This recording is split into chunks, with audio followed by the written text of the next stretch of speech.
नमस्कार। आप सभी दोस्तों का हमारे YouTube चैनल फ्रैंक टॉक में स्वागत है। दोस्तों, पिछले वीडियो में हमने हमारे देश में राजनीतिक पार्टियों के चलन को लेकर कुछ चर्चा की थी। जिन लोगों ने वो वीडियो नहीं देखा, लिंक आई बटन पर मिल जाएगा, जाकर देखिए।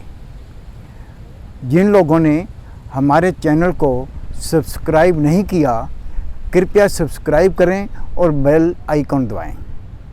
दोस्तों, आज हम हमारे देश में बेशुमार बढ़ रही पेट्रोल और डीजल की कीमतों को लेकर कुछ चर्चा करेंगे।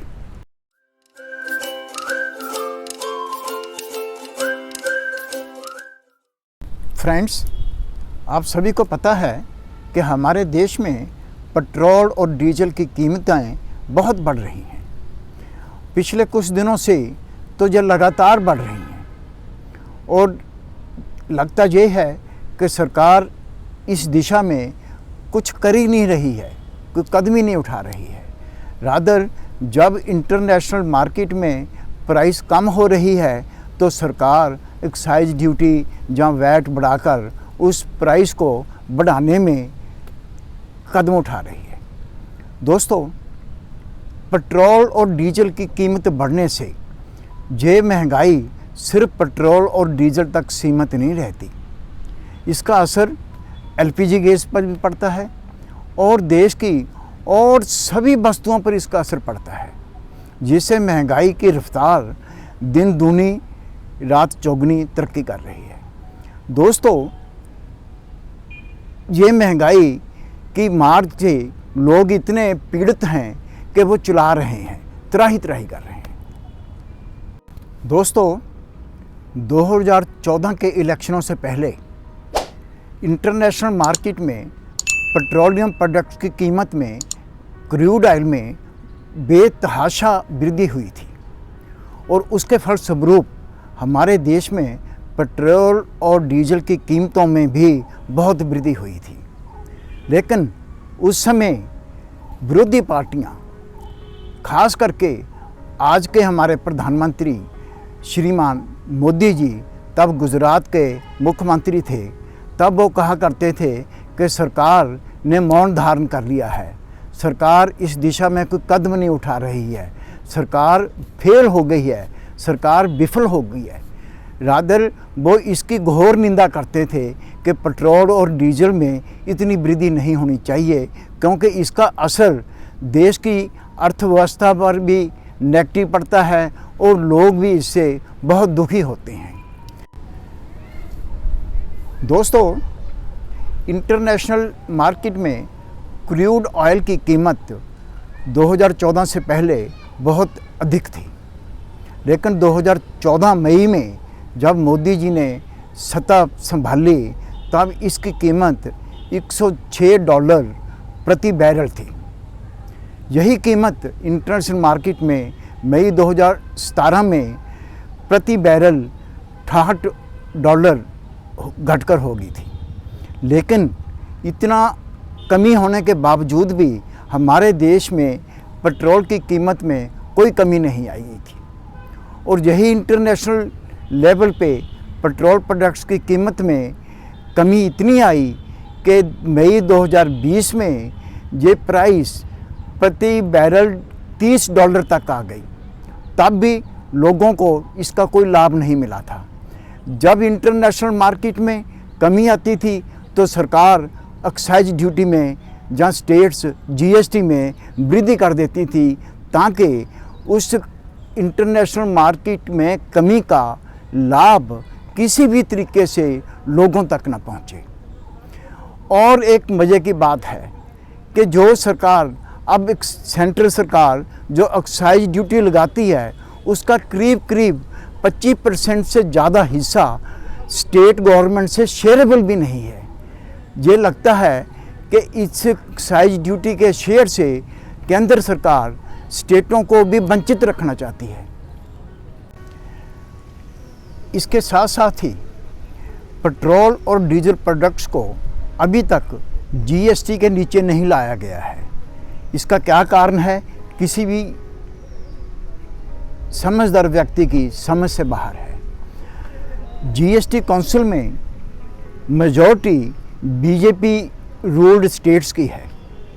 अगर बीजेपी ये चाहे कि पेट्रोलियम प्रोडक्ट्स को जीएसटी के नीचे लाना है तो उसमें कोई दिक्कत नहीं है, वो आसानी से ला सकते हैं, लेकिन वो नहीं ला रहे हैं, जिसका बुरा असर इसकी प्राइसेस पर पड़ता है। प्राइसेस बेतहाशा बढ़ती हैं। दोस्तों, एक और बात जहां मैं कहना चाहता हूं, सरकारें जो स्टेट्स की हैं वो भी वैट बढ़ाने में कोई कमी नहीं छोड़ती हैं। केंद्र सरकार एक्साइज ड्यूटी बढ़ाने में कमी नहीं छोड़ती है।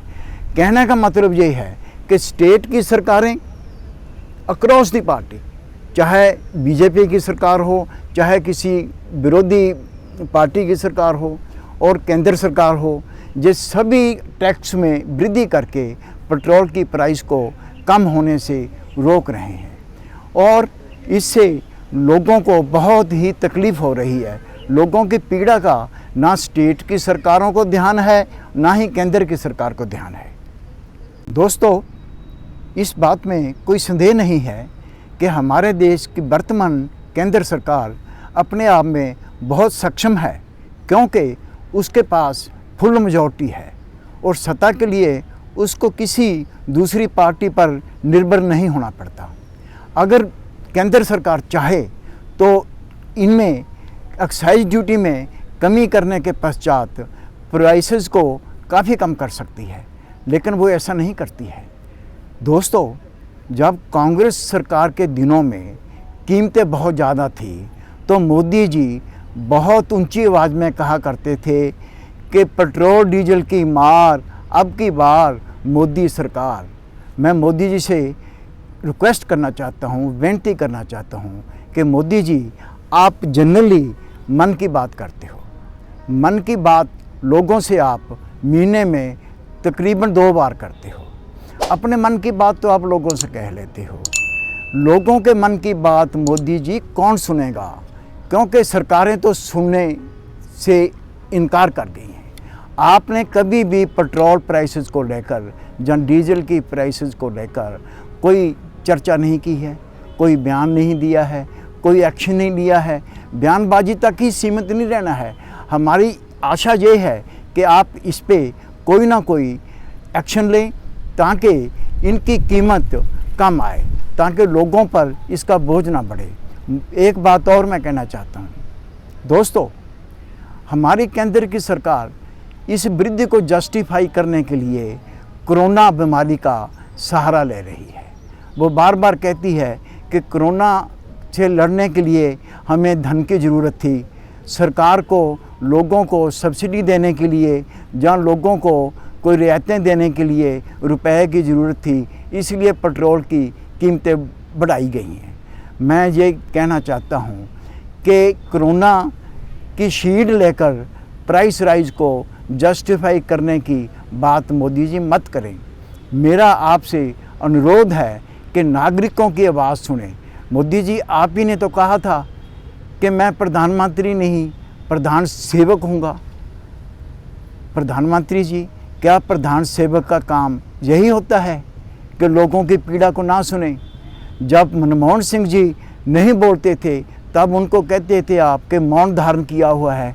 मोदी जी, आपने भी तो वही किया हुआ है जो मनमोहन सिंह जी ने मौन धारण किया था, अब आपने मौन धारण किया है। और बातों पे तो आप बहुत बोलते हो, लेकिन जहाँ लोगों का हित हो उसमें कम बोलते हो।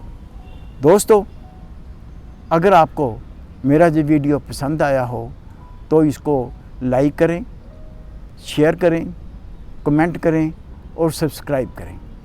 नमस्कार।